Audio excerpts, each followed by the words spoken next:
kiểu té con.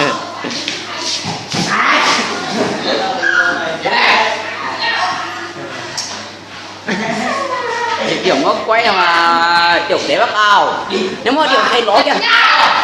Điều lông tới. Không sao, không biết.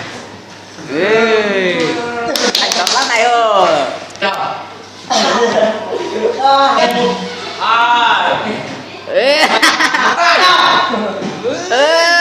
Điều cười lá điều nhờ.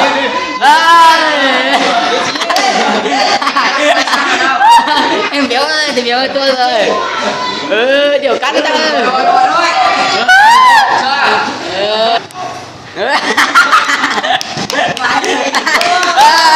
Đi cho.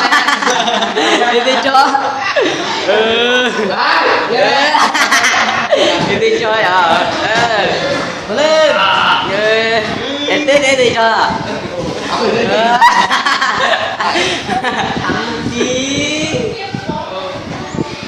Khó lắm.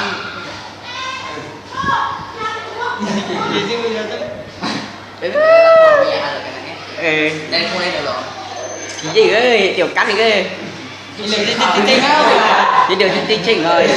Điều ta rõ. Điều ta rõ. Điều ta rõ.